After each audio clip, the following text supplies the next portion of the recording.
আমরা যদি সেই প্রতিজ্ঞা করি আমরাই পারবো।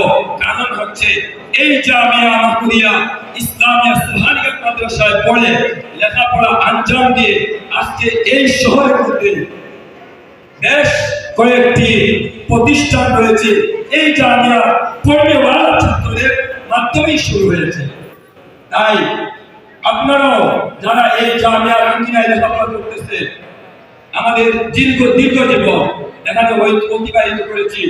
আপনার শিশুদের নিয়ে ছোট্ট শিশু অবস্থায় এখানে এসেছিলাম, রাস্তাঘাট কোনো কিছুই চিনি না। এই অবস্থায় এসে আজকে আল্লাহ রাব্বুল ইজ্জতে এই কুঠা সিলেট শহরের মধ্যে প্রতিটা গলি গলিতে 2, 4 জন 5 জন মানুষ আলহামদুলিল্লাহ পরিচিত হয়েছে।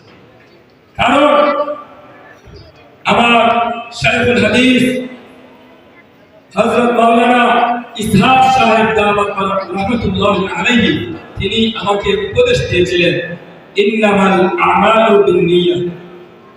এই কথা সুন্দরভাবে আমাকে খুব গুছানোভাবে বলেছিলেন যে যদি নিয়ত সহিহ শুদ্ধ করে, নিয়ত পরিষ্কার করে আমরা যদি যে কোনো কাজ করি, হাত দেই, সেই কাজই আমাদের সফলতা নিয়ে আসবে ইনশাআল্লাহ। তাহলে আমাদের যে ছাত্র ভাইয়েরা রয়েছে, আমি প্রত্যেককে পায়ে হাত রেখে বলবো, আপনারা সুন্দর করে এই জামিয়ার আঙ্গিনায় নিজের জীবনকে ইনশাআল্লাহ আমরা এই ব্যক্তি জীবন, পারিবারিক জীবন, রাষ্ট্র জীবন, এইভাবে সামাজিক জীবন, প্রত্যেকটা জীবনই হবে আপনার সফল। প্রিয় এলাকাবাসী, সুবানীঘাট, এই সুবানীঘাট আমরা বেড়ে উঠেছি, বড় হয়েছি।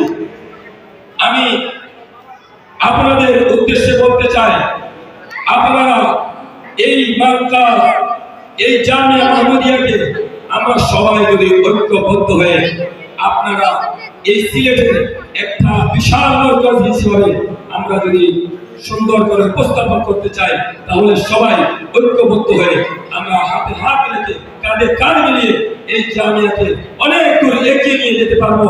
কারণ হচ্ছে আমাদের শেখ শফিকুল হক আমপুরি রহমতুল্লাহি আলাইহি নিয়ত ছিল ইখলাস এবং লিল্লাহিয়ত। এর কারণে আজকে এই জামিয়া থেকে অনেক বড় জামিয়া রয়েছে, কিন্তু এই জামিয়া মান, শান, ইজ্জত অনেক উপরে আল্লাহ পাক পরওয়ারদিগার আলম নিয়ে গেছে। আমি বলতে চাই, আমি যে আয়াতে কারিমা তিলাওয়াত করেছি, কুল ইন কুনতুম তুহিব্বুনাল্লাহ ফাত্তাবি'উ